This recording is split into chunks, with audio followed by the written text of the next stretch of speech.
Probando y ya vamos a comenzar. ¿Aló? ¿Sí? Yo creo que vamos a comenzar. Señoritas en la entrada, si quieren, pueden decir que vamos a comenzar. Si alguien.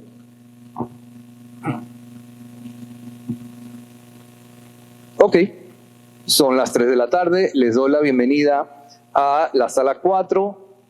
Y voy para atrás. Uy, eso se adelantó.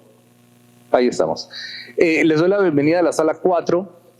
Mi nombre es Eli Fasca de Soluciones Seguras y la idea aquí es hablar hoy sobre ciberseguridad en el 2023 o consideraciones de ciberseguridad en el 2023. Es algo que me estoy regresando porque la cámara no me filma allá. Es algo que hemos estado hablando en los últimos 5 o 6 años, qué es lo que viene, qué es lo que tenemos que hacer, qué son los cambios que han habido en ciberseguridad. Y la idea de esta charla es hablar un poco sobre qué vimos en el 22, y voy a recordar un poco del 22, y qué ha cambiado en el 23 en particular, 2 temas importantes que han cambiado en el 23, con entonces recomendaciones para todo tipo de empresas que quieran ver qué hacer, que quieran poner atención a eso. Entonces, ciberseguridad, como ustedes saben, es algo que está en el día a día de todos ustedes, en el día a día de los periódicos, de las noticias. Ciberseguridad ya es un tema a nivel de la Junta Directiva, a nivel de todos los tomadores de decisiones, considerar cómo la ciberseguridad de lo que estoy haciendo puede impactarme. Entonces, no es solamente ahora un centro de costos, es un habilitador y es parte crucial de ese panorama en sistemas. No importa hablar sobre soluciones seguras, muchos de ustedes me conocen, si no nos conocen, bienvenidos, tenemos aquí afuera un pequeño stand. Tenemos más de 20 años en ciberseguridad, una empresa panameña que comenzamos en Panamá y que ahora tenemos oficinas en Panamá, Costa Rica, Guatemala, El Salvador y Honduras, y nos dedicamos a ciberseguridad de una manera centralizada. Somos de alguna manera un boutique porque no somos un supermercado con 400 marcas, sino que nos tratamos de especializar. Ese es mi resumen de soluciones seguras. Si quieren más, estamos allá afuera a la orden. ¿Qué hablaremos hoy? Hablaremos sobre consideraciones en general, un poco sobre lo que pasó en el 22 y que todavía se aplica, y entonces un poco sobre el 23. Antes de eso, muchas veces uno veía presentaciones donde hablaban de cuál es el daño de un ataque de ciberseguridad y hacían un cálculo en cuántas horas hombre uno perdía y cuánto tomaba en cambiar el software y los servidores, y sacaban números que en Estados Unidos siempre oscilaban por los $300,000, $400,000 por cada evento de ciberseguridad. Nunca pensé que era válido traer eso a nuestros países porque toda la economía es diferente. Sin embargo, ¿cuál es el costo del daño de un ataque? El costo monetario no importa, no me importa a mí y a ustedes no les debe importar. Porque cuando una empresa, una entidad sufre un ataque, lo que como mínimo va a haber es una disrupción total de operaciones por 3 días o más. Hay ejemplos de que han sido 3 meses. Las pérdidas de datos financieros que son muy difíciles de recuperar. Entonces, no es el software o el hardware o el servidor, es mis datos no los tengo, la pérdida de confianza de los clientes y el impacto en la moral del personal de la empresa. Entonces, comencemos porque un ataque en ciberseguridad no es un costo económico, es un costo que a veces impacta a la empresa entera y puede resultar en que la empresa cierre o que muchas cabezas rueden. Y esos son ejemplos clásicos de lo que pasa. Entonces, el costo no es monetario. Comencemos por ahí. El año pasado hubo muchas exposiciones de lo que pasó en Costa Rica. Para los que no saben, Costa Rica el año pasado recibió el ataque cibernético más impactante probablemente en la historia de seguro en la historia de Latinoamérica, tal vez en lo que hemos visto. Es la primera vez que un país declaró la guerra cibernética, la guerra informática contra un grupo de hackers, en este caso el grupo Conti, y es la primera vez donde se elevó a un estado de emergencia nacional de ciberseguridad el estado de un país. Resumiendo, ¿qué pasó en Costa Rica? Hackers del grupo Conti publicaron, dijeron: Costa Rica, tenemos tus datos, págame $10 millones. Costa Rica dijo: no tienen mis datos, no te pago $10 millones. 3 días después cifraron, eran 700 servidores, la mayoría del Ministerio de Hacienda. Eso significó de que no se podía importar ni un alfiler al país por 2 semanas, ni exportar. No había nada entrando ni saliendo de las fronteras, no había declaración de renta y pago de impuestos, y no se le pagaba a los empleados del Ministerio de Hacienda.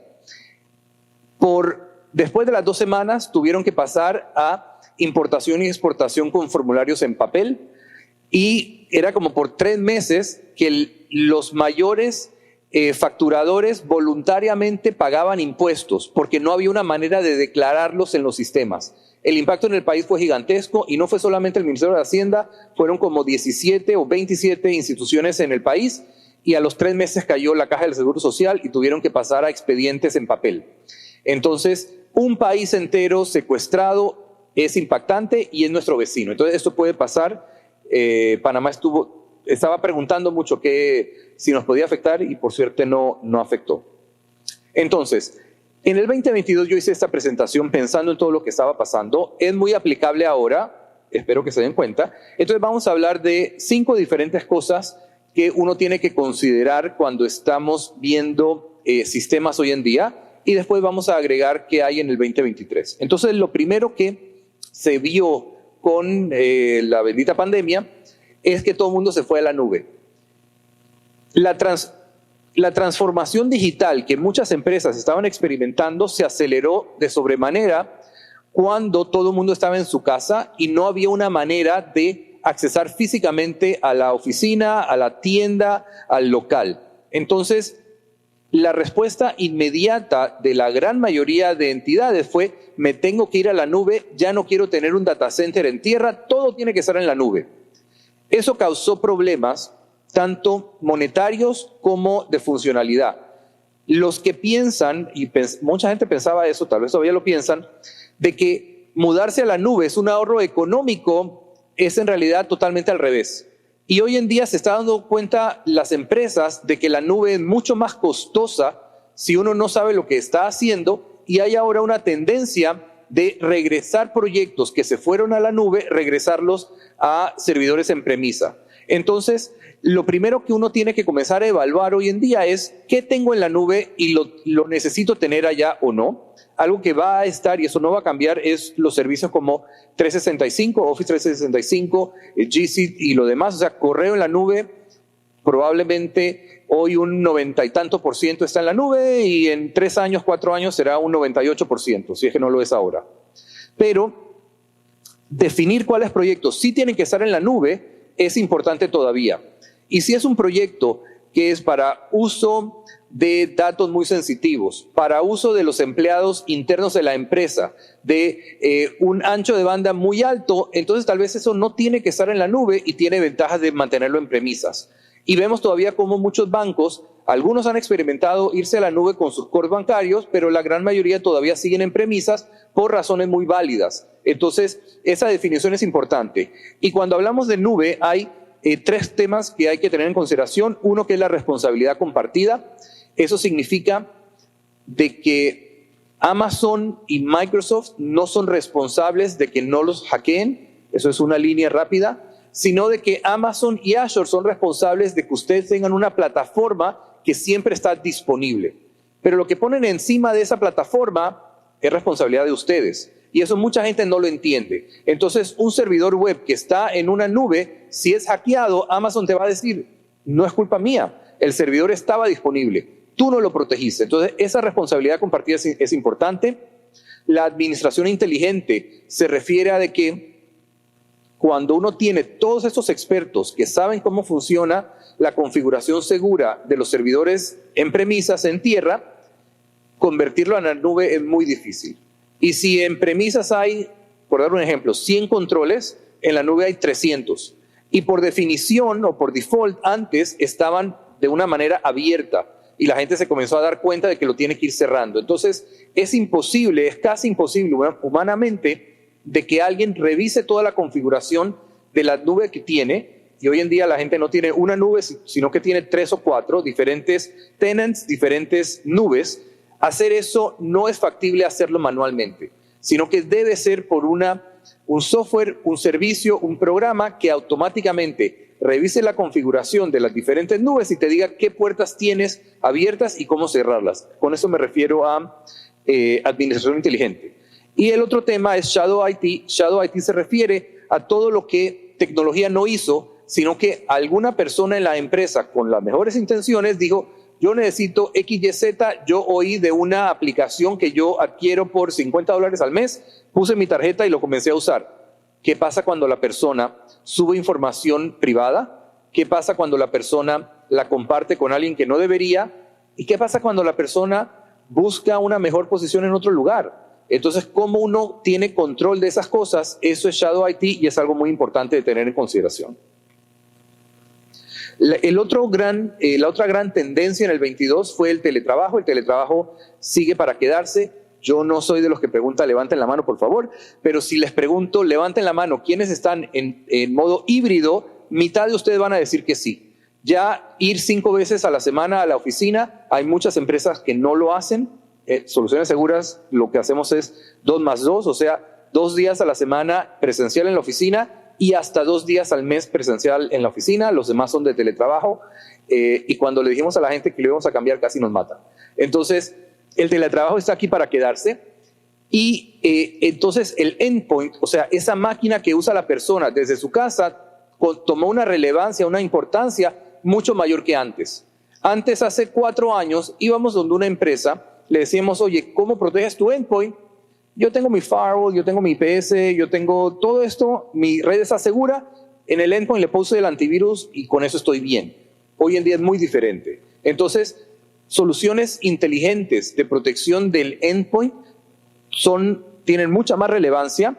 No es solamente un antivirus, es tener políticas corporativas de cómo me conecto a mi red interna, de qué puedo tener corriendo y tener esa funcionalidad sin comprometer la seguridad. Si son máquinas corporativas, tenemos que implementar políticas. Si son máquinas personales, restringir el acceso solamente a lo que necesitan de acuerdo a su manera de identificación. Entonces, la pregunta que uno hace es, ¿qué pasa si mañana se te pierde, te roban, se quema tu máquina que estás usando todos los días?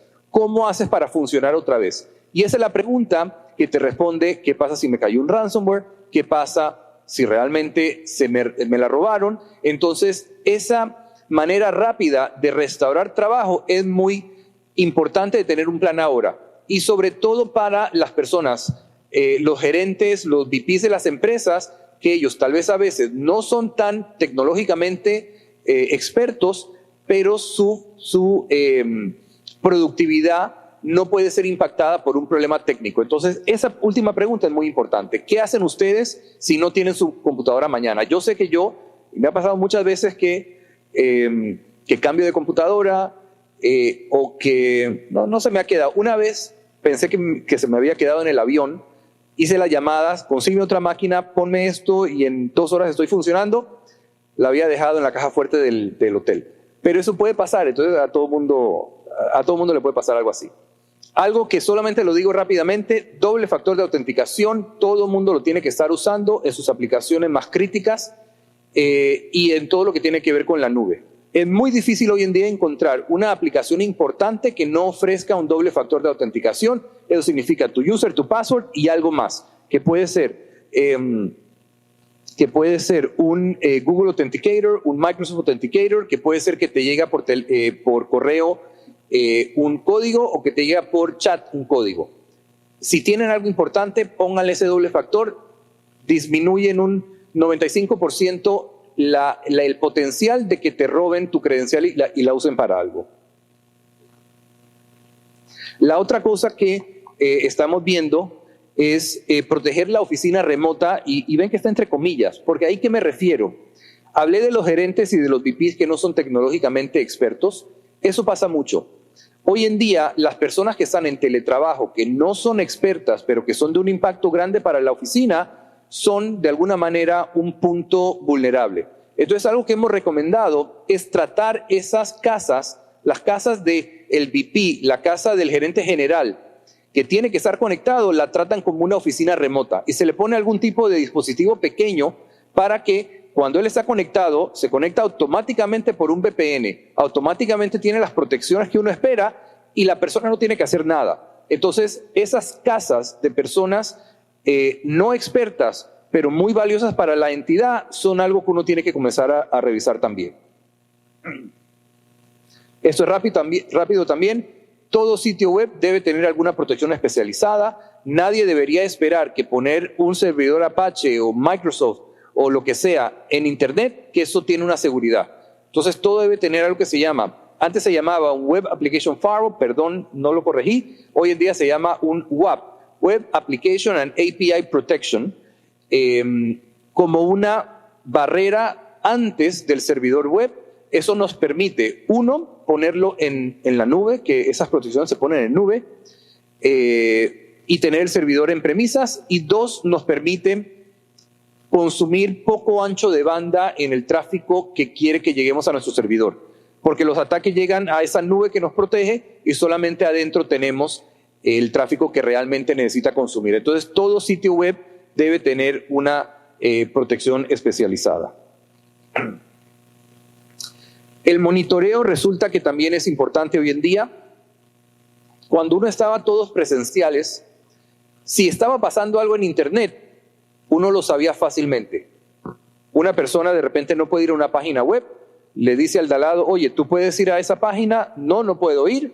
El del otro lado tampoco. Eso es un problema y alguien llama a tecnología.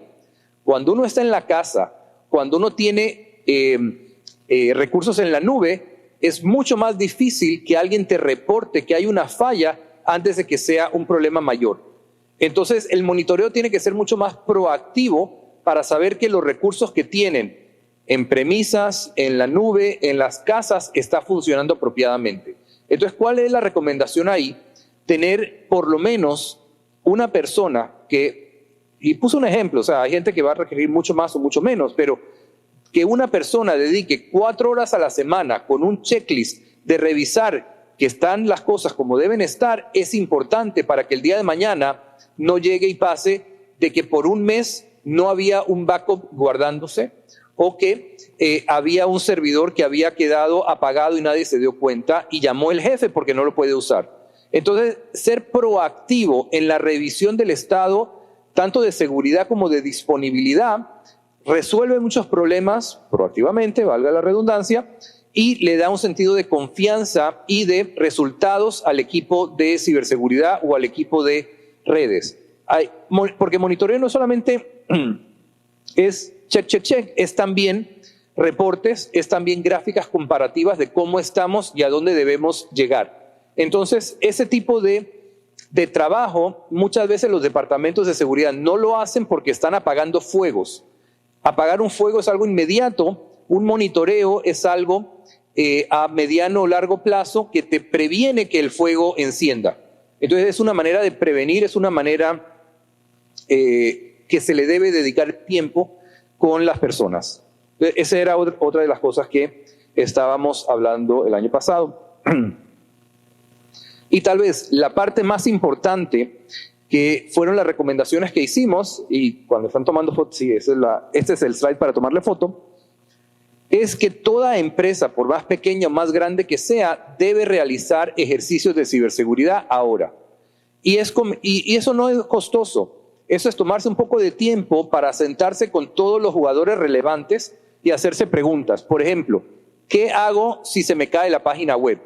Entonces, alguien puede responder, la página web es muy importante, pero no tengo datos ahí, la debería recuperar en 12 horas o en 4 horas.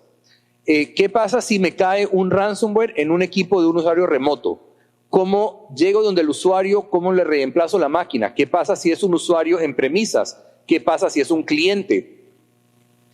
Todas estas diferentes preguntas, que hay muchísimas más, son importantes de evaluar no como un departamento de ciberseguridad, sino como un tema redondo que involucre a muchos otros departamentos. Entonces es tomar al departamento, a la junta directiva o al gerente del área, al departamento comercial, al de mercadeo, al de infraestructura, al de ciberseguridad, sentarse en una mesa por un rato y comenzar a hablar de qué ellos esperan como respuesta a estas diferentes situaciones.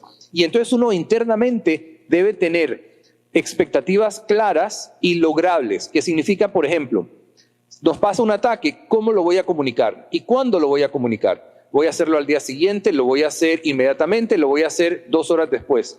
¿Se lo voy a comunicar a los empleados? ¿Se lo voy a comunicar a los clientes? ¿Cuánto es mi tiempo de recuperación esperado? La página web, tal vez me dicen que solamente 1 hora, pero la base de datos, 30 minutos. O tal vez la conexión a el VPN con otro país puede esperar 4 horas. Entonces, tener una expectativa clara le permite al equipo de ciberseguridad priorizar qué tiene que hacer primero y tener los recursos disponibles. Porque si alguien llega a decir, por ejemplo, solo dando ejemplos, el equipo comercial dice, la base de datos no puede estar abajo más de 5 minutos, significa que uno tiene que tener redundancia, alta disponibilidad, múltiples equipos. Es una inversión que se tiene que hacer porque no es solamente son 5 minutos. Entonces, ese tipo de análisis previo a que llegue un incidente es muy importante. Y les doy un ejemplo. Nos pasó en Costa Rica el año pasado, ya les conté lo que pasó en Costa Rica en general, pero un cliente, creo que fue como en octubre, septiembre-octubre, le tocó un incidente de seguridad. Pasa, disclaimer, ¿cómo era? Nosotros éramos proveedor de seguridad de ellos voy a ponerlo en su oficina principal y en sus regionales, pero en el data center lo tenían bajo otro tipo de esquema. Y resulta que en el data center entró una vulnerabilidad. ¿Cómo reaccionan ahora en Costa Rica en entidades gubernamentales? Tienen un esquema donde viene un equipo, creo que eran como 10 personas de diferentes entidades, comenzando por el Ministerio de Tecnología, el MITIC creo que se llama, con un equipo que tiene todo un esquema de qué es lo que tienen que hacer. Y ellos, lo que me sorprendió, como no digo quién es, puedo criticar un poco, pero les había caído un ransomware en la plataforma de virtualización. Y ellos lo que dijeron es, aun cuando tú lo puedes recuperar con tus backups, no queremos que lo hagas, queremos que el fabricante sea el que haga la recuperación y que me la garantice de que va a estar libre de viruses. Y eso era 1.8 millones de dólares y 3 meses. Entonces, puedes pasar 3 meses sin tus sistemas o puedes confiar en que el departamento hizo su backup apropiado, puede formatear y puede restaurar. Historia corta o larga, como al mes y medio dijeron no tenemos el $1 millón, restaura tú y lo restauraron en 1 semana. Pero entonces ese tipo de conversaciones es mejor tenerlas mucho antes, bien definidas, a hacerlas en caliente con todo el mundo gritándote cuándo tienes la recuperación. Entonces aprovechen ahora, digan, fui a Move On, vi este slide, sentémonos a hablar de esto para tener en papel cómo tú quieres que yo responda a estos incidentes y cuánto tiempo me das. Eso es muy valioso. Ahora, en el 23, 2 cosas nuevas que pasaron. 1, salió inteligencia artificial. Te estoy mintiendo. Inteligencia artificial es algo que tiene por lo menos 7, 8 años dando vueltas en nuestros entornos de ciberseguridad y tiene 30 años en el mundo de la academia. Pero ¿por qué salió a la luz? Por ChatGPT, por DALL-E y por varias otras funcionalidades que la gente se dio cuenta de que puede interactuar directamente con ellas y sacar resultados valiosos. O sea, es lo que es Generative AI, inteligencia artificial generativa, que puede tratar de generar algo que no es nuevo, pero que se deriva del conocimiento que existe. Ciberseguridad ha usado inteligencia artificial por mucho tiempo. Un ejemplo, yo trabajo con un fabricante de ciberseguridad que muchos de ustedes conocen. Ellos tienen como 75 diferentes motores de protección, 40 de ellos ya usan inteligencia artificial. ¿Qué significa? Tratar de extrapolar de diferentes datos una respuesta nueva o un análisis rápido que a un ser humano le tomaría mucho tiempo, un análisis de qué es lo que está pasando. Entonces yo veo 1 billón de logs y sé que hay 5 ataques en este momento. Eso puede tomarse de alguna manera para ser interpretado como inteligencia artificial. Antes lo llamaban como Big Data. Eso evolucionó de alguna manera a ser Big Data / inteligencia artificial. Hoy en día, el riesgo de que ChatGPT hackee tu máquina es muy bajo. Hay un riesgo de que alguien en India use ChatGPT para hacerte un correo de phishing que se parece mucho más a phishing que lo que era antes. Hay el riesgo de que traten de codificar algo que les hubiera tomado más tiempo, pero todavía no estamos en Terminator, donde Skynet toma control del mundo. Todavía nos falta para eso, entonces tenemos que controlar un poco las expectativas. En el futuro sí vamos a ver herramientas que uno le habla y le dice, protégeme mis servidores web. Y él te va a decir, esto es lo que tienes que hacer, dime si lo hago o no. Pero todavía la expectativa es mucho más alta de donde estamos. Y por ejemplo, cosas que sí pueden pasar, yo puedo ir a ChatGPT hoy en día y decirle cómo se ve un código para analizar vulnerabilidades de un programa. O, me estoy saliendo de la cámara, o dame un ejemplo de SQL injection en un sitio web. ChatGPT saca algo. ¿Es algo que podría buscar en internet? Sí. ¿Es algo que me ahorró un poco de tiempo? Ok, pero no es algo que significativamente cambia la seguridad de lo que yo tengo. Sí estamos en un momento que esto cada vez está evolucionando. Sí hay algunos grupos de hackers que están tratando de usar inteligencia artificial para buscar mejores ataques, diferentes ataques. En el día a día no lo vamos a ver todavía. Entonces, si alguien les pregunta a ustedes, es manejar las expectativas. Ese es el mensaje de esta parte, de dónde estamos con inteligencia artificial. Se ha usado por mucho tiempo en ciberseguridad, se va a seguir usando, y la inteligencia artificial generativa ayuda a un atacante, le ayuda a ahorrar tiempo, no cambia exponencialmente su capacidad. Eso es mi resumen personal y todo eso. Y ahora algo que sí ha cambiado y que ustedes, si están en tecnología, tal vez lo han notado recientemente. Hace tal vez, no sé, 4 años, 3 años, oyeron de un ataque de SolarWinds, tal vez. SolarWinds, una empresa que hace un programa que verifica la disponibilidad de sistemas. Resulta que hackers entraron al código fuente de SolarWinds y entonces todo el mundo que usaba un update de SolarWinds era vulnerable a hackers, creo que eran rusos en ese momento. Eso es lo que se llamó, o lo que se llama Supply Chain Vulnerabilities, una vulnerabilidad de algo que tú usas como tu pool de herramientas. Y la definición, y de paso la saqué de ChatGPT, son ataques cibernéticos que tienen como objetivo infiltrarse y comprometer los sistemas o productos de una organización a través de terceros o proveedores confiables en su cadena de suministro. Entonces, algo que ustedes compran, un software que usan para revisar algo y que están introduciendo algo malicioso sin querer.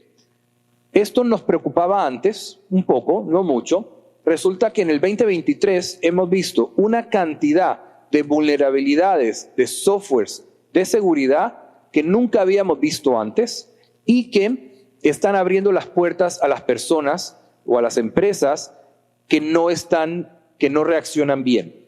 En mayo y en junio, en particular, hubieron 3 ataques o 3 vulnerabilidades grandes. Una fue de una compañía que ofrece un producto que se llama MoveIt.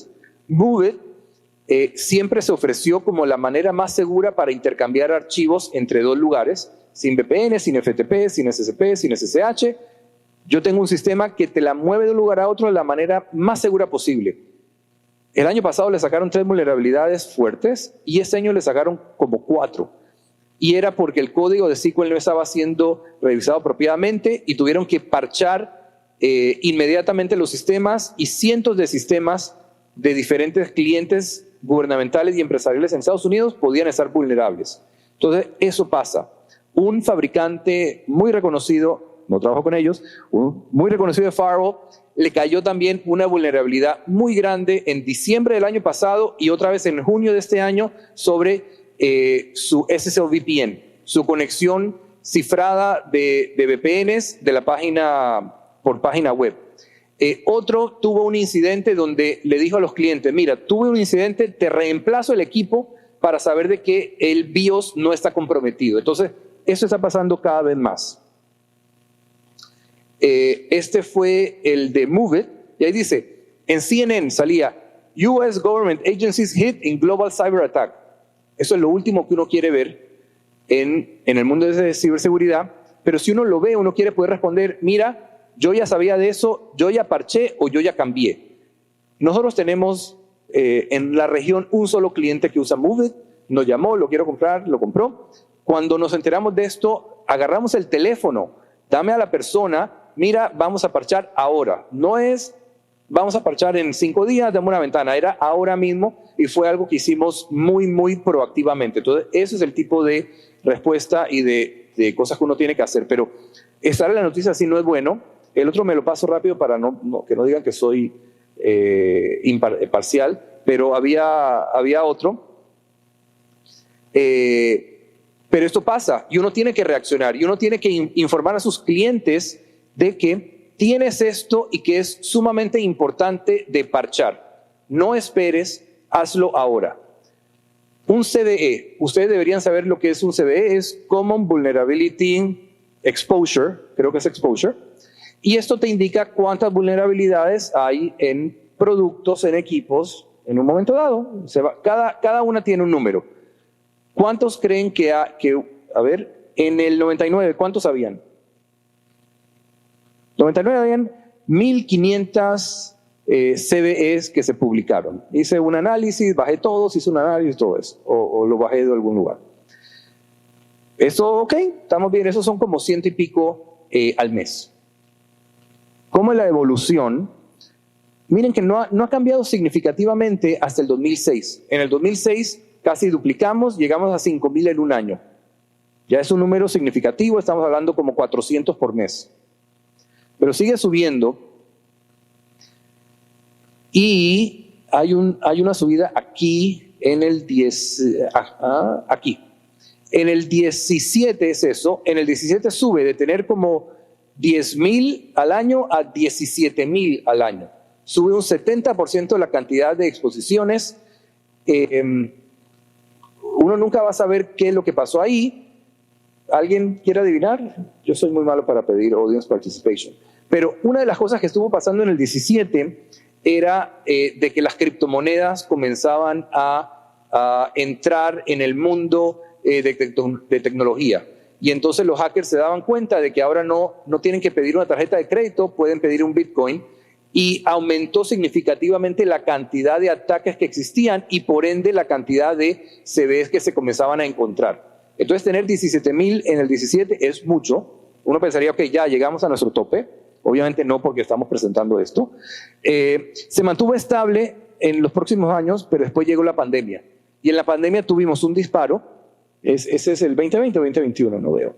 2020 subió más y subió todavía más. Y en el 23 podemos esperar que siga subiendo. Entonces, esta tendencia con un aumento, voy a decir exponencial, aunque es como que lineal alto, esta tendencia de cada vez más vulnerabilidades encontradas es sumamente preocupante y no hay ser humano que pueda revisar esto manualmente. Esto uno tiene que depender de newsletters, de programas automáticos, de servicios que te puedan ayudar a hacer esto. Porque, y otra vez ya aquí dice que son 2.000 por mes. 2.000 CVEs por mes. Eso es un número grande. En el 23, para cuando lo hice, ya estaban subiendo. Entonces, esto es una de las cosas que estamos hablando, de que la cantidad de vulnerabilidades por año está aumentando dramáticamente. Consideración o observación 1. Revise los CVEs de los diferentes fabricantes con los que usted trabaja. Y esto es otra de las cosas que lo voy a hacer, no les va a gustar a la gente, pero al final es bueno. Si usted va a escoger una solución, entre a alguna página. Y esta es una página totalmente abierta, opencve.io, y puedes poner la palabra de un fabricante y te dice cuáles son los CVEs de ese fabricante y los puedes ver si son críticos, si son normales, etc. Yo hice algo, busqué, y esto es como del 2011 o 2010, busqué los CVEs de los fabricantes principales con los que trabajo yo, los críticos. Entonces, ese creo que es Checkpoint. Él tuvo una vulnerabilidad crítica en el 19 que habla de Capsule Docs Standalone. Capsule Docs es una funcionalidad para los móviles, para documentos. Honestamente ya no se ofrece. Tuvo una. ¿Cómo respondes? Es importante, pero tuvo una nada más. Ok. Esto es, ¿quién es? Esto es Imperva. Tuvo una en el 18, en el 11 y en el 18, 11 y 21. Habla de Secure Sphere y habla de Web Application Firewall. Puede llegar a pasar, son diferentes productos. La idea es, ¿lo resolví o no lo resolví? ¿Cómo respondiste? Porque una vulnerabilidad le puede pasar a todo el mundo, les va a pasar a todo el mundo. La pregunta es, ¿cuántos y cómo respondes?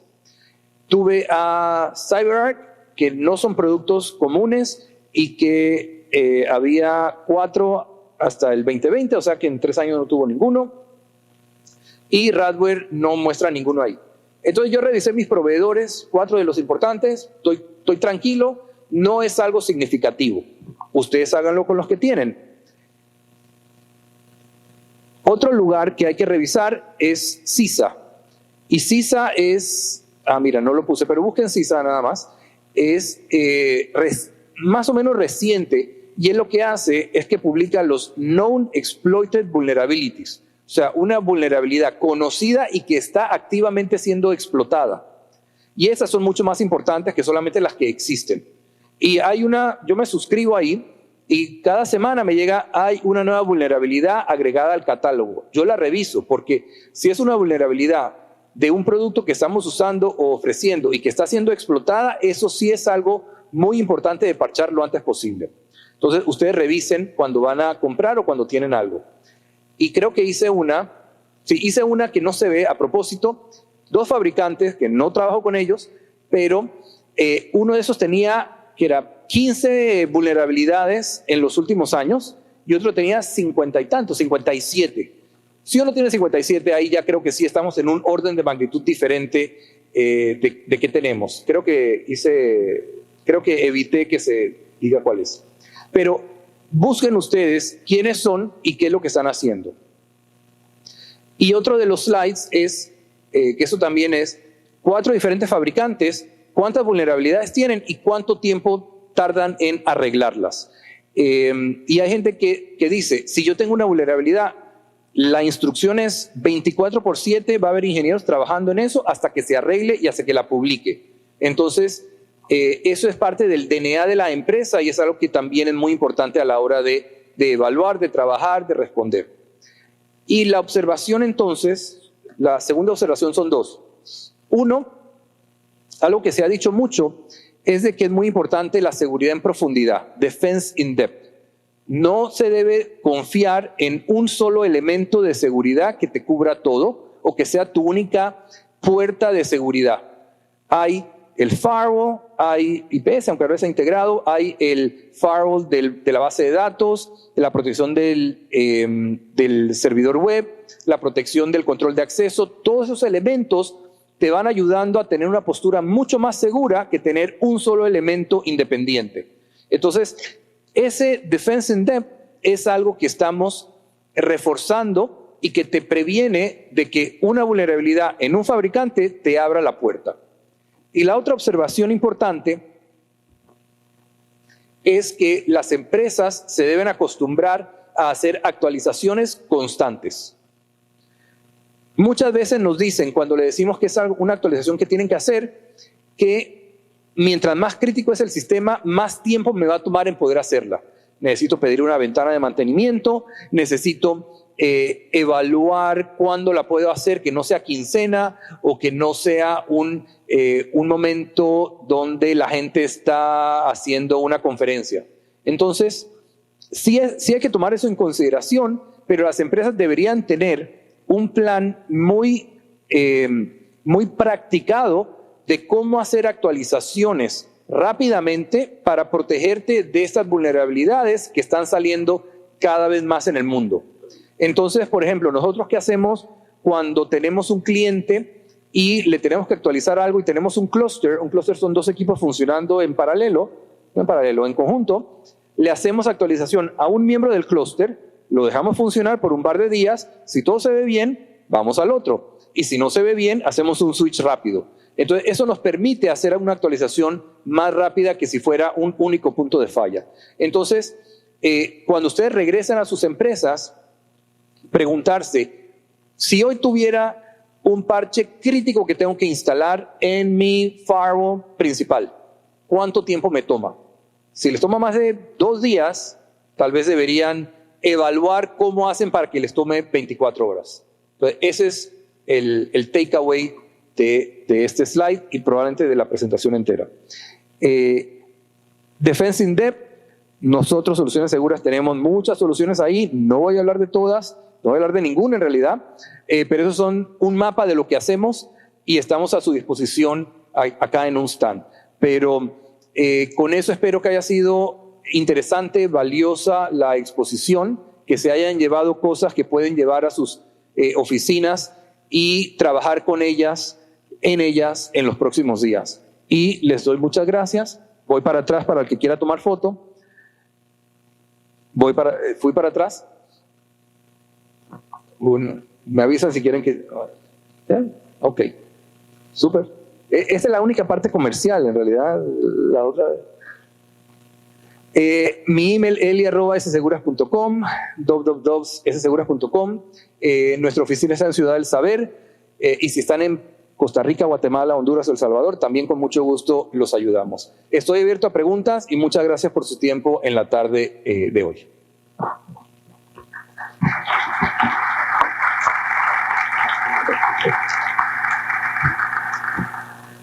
Todo pudo haber quedado muy claro y otra vez estamos en los stands aquí afuera. De paso, Guillermo Tuñón, que puede levantar la mano, está aquí, nuestro gerente regional de ventas. Lo pueden también bombardear con preguntas. Y afuera tenemos a Mauro Reluz, que es uno de nuestros ingenieros de Customer Success. Entonces, otra vez, muchas gracias por estar aquí el día de hoy. Espero que Move On haya sido interesante y que aprendan mucho y conozcan mucho. Muchas gracias otra vez.